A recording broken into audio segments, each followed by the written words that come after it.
நான் doctor Rajkumar, vascular surgeon, ரத்த நாள அறுவை சிகிச்சை நிபுணர், ஐஸ்வர்யா ஹாஸ்பிட்டல், ஓஎம்ஆர். இன்னைக்கு நம்ம வெரிகோஸ் வெயின்ஸ் பத்தி பார்க்கலாம். வெரிகோஸ் வெயின்ஸ்னா என்னன்னா, தோலுக்கு அடியில் உள்ள வெயின்ஸ் வந்து வீக்கமாறது தான் வந்து வெரிகோஸ் வெயின்ஸ்னு சொல்றோம். இது நிறைய பேர் தமிழ்ல என்னன்னா நரம்பு முடிச்சு அப்படின்னு சொல்லுவாங்க. நிறைய முடிச்சா இருக்கும் வெயின்ஸ் வந்து வீக்கமா இருக்கிறத வந்து நரம்பு ப்ராப்ளம்னு நினைச்சிட்டு இருப்பாங்க. பட் அது நரம்பு ப்ராப்ளம் இல்லை, இது ரத்த குழாயில வீக்கம். ஸோ தோலுக்கு அடியிலையும் வெயின்ஸ் இருக்கு, தசைக்குள்ளேயும் வெயின்ஸ் இருக்குது. இந்த தோலுக்கு அடியில் உள்ள வெயின்ஸ் வீங்கிறது தான் நம்ம வந்து வெரிகோஸ் வெயின்ஸ்னு சொல்றோம். பொதுவாக யாருக்கு வெரிகோஸ் வெயின்ஸ் வரும் அப்படின்னா, நிறைய பெண்களுக்கு வரலாம்.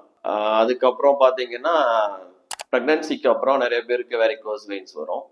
அதுக்கப்புறம் ஃபெமிலியலாகவும் வரலாம், ஜெனட்டிக்காக நிறைய பேருக்கு வந்து காலில் வந்து இப்போ பேரண்ட்ஸ்க்கோ கிராண்ட் பேரண்ட்ஸ்க்கோ இருக்குது அப்படின்னா அந்த வெரிகோஸ் வெயின்ஸ் வந்து காமனாக வரலாம். நிறைய பேர் அதுக்கப்புறம் நின்றுட்டே இருக்கிறவங்களுக்கு காமனாக பார்த்தீங்க அப்படின்னா கண்டக்டர்ஸ், போலீஸ் பீப்புள், டீச்சர்ஸ், இது மாதிரி ப்ரொஃபஷனில் இருக்கிறவங்களுக்கு வெரிகோஸ் வெயின்ஸ் வந்து ரொம்ப காமன். இதனால என்ன ப்ராப்ளம்ஸ் வருது அப்படின்னு பார்த்தீங்கன்னா, காலில் வலி வரலாம், கால் வீக்க வரலாம், கால் உளைச்சல் அப்படின்னு சொல்லுவாங்க. நிறைய பேர் ரொம்ப நேரம் நின்றுட்டே இருந்ததுனால ஈவினிங் பார்த்தீங்கன்னா ரொம்ப கால் உளைச்சல் இருக்கும். அதுக்கப்புறம் கால் வீக்க வரலாம், காலில் வந்து புண்ணு வரலாம். ரொம்ப நாள் ஆகிருந்துன்னா காலில் வந்து கால் வீக்க வந்து தோல் டேமேஜ் ஆகி அந்த எக்ஸிமான்னு சொல்லுவோம், எக்ஸிமா வரலாம். அதுக்கப்புறம் அல்சர்ன்னு சொல்ற புண்ணு வரலாம். ஸோ இதெல்லாம் வந்து காம்ப்ளிகேஷன்ஸ். இந்த மாதிரி காம்ப்ளிகேஷன்ஸ் வந்ததுன்னா கண்டிப்பாக மருத்துவரை பார்க்கணும். இப்போ வெரிகோஸ் வெயின்ஸ்க்கு வந்து நிறைய simple treatments available.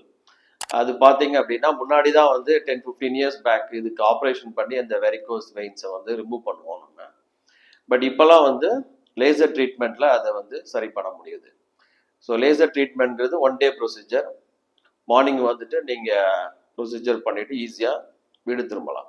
Next day நீங்கள் நடக்க முடியும். ஸோ இப்போது லேசர் ட்ரீட்மெண்ட்டில் என்ன பண்ணுறோம் அப்படின்னா, ஹார்ட்டுக்கு ஆன்ஜியோ ட்ரீட்மெண்ட் மாதிரி ஊசி மூலமாக ஒயர் போட்டு அதுக்கு லேசர் செலுத்தி அந்த வெரிகோஸ் வெயின்ஸை சரி பண்ணிடுறோம். ஸோ இது வந்து ஒரு சிம்பிள் ட்ரீட்மெண்ட்டாக இப்போ இருக்குது.